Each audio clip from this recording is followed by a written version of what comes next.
मांसाहारी को मांस खाना क्यों जरूरी होता है? एक समय की बात है। एक छोटे से गांव में एक मांसाहारी रहती थी। वह बहुत ही सुंदर और आकर्षक थी, लेकिन उसकी एक आदत थी जो उसे हमेशा परेशान करती थी। वह मांस खाने की बहुत शौकीन थी और उसके बिना वह एक पल भी नहीं रह सकती थी। मांसाहारी के मांस खाने की आदत के कारण उसके गांव के लोग उसे बहुत ही अजीब और विचित्र मानते थे। वे उसे समझाते थे कि मांस खाना स्वास्थ्य के लिए हानिकारक होता है, लेकिन मांसाहारी उनकी बातों पर ध्यान नहीं देती थी। एक दिन मांसाहारी के गांव में एक महान अरष्य आए। उन्होंने मांसाहारी को देखा और उसकी मांस खाने की आदत के बारे में सुना। उन्होंने मांसाहारी को बुलाया और उससे कहा, बेटी, तुम्हें मांस खाने की आदत क्यों है? क्या तुम्हें पता है कि मांस खाने से तुम्हारे स्वास्थ्य पर क्या प्रभाव पड़ता है?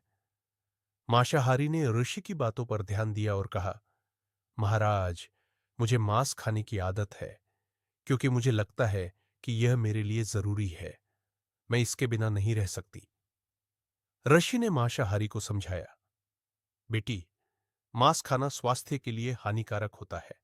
यह तुम्हारे शरीर को कमजोर बनाता है और तुम्हारे मन को भी प्रभावित करता है। मांसाहारी ने आर्षि की बातों पर ध्यान दिया और कहा, महाराज, मैं आपकी बातों को समझती हूं, लेकिन मुझे मांस खाने की आदत को छोड़ने में बहुत मुश्किल हो रही है। कृपया मुझे कोई उपाय बताएं जिससे मैं इस आदत को छोड़ सकूं।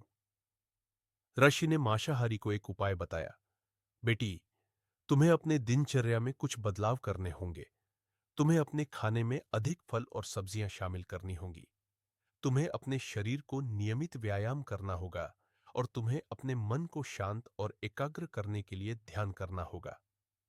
मांसाहारी ने आशी के उपाय को अपनाया और उसने अपने दिनचर्या में बदलाव किया। उसने अपने खाने में अधिक फल और सब्जियां शामिल की और उसने अपने शरीर को नियमित व्यायाम करना शुरू किया। उसने अपने मन को शांत और एकाग्र करने के लिए ध्यान करना भी शुरू किया। कुछ समय बाद मांसाहारी ने महसूस किया कि उसकी मांस खाने की आदत कम हो रही है। वह अब मांस खाने के लिए उत्सुक नहीं थी और वह अपने स्वास्थ्य के प्रति अधिक जागरूक हो गई थी। मांसाहारी ने ऋषि को धन्यवाद दिया और कहा, महाराज, आपके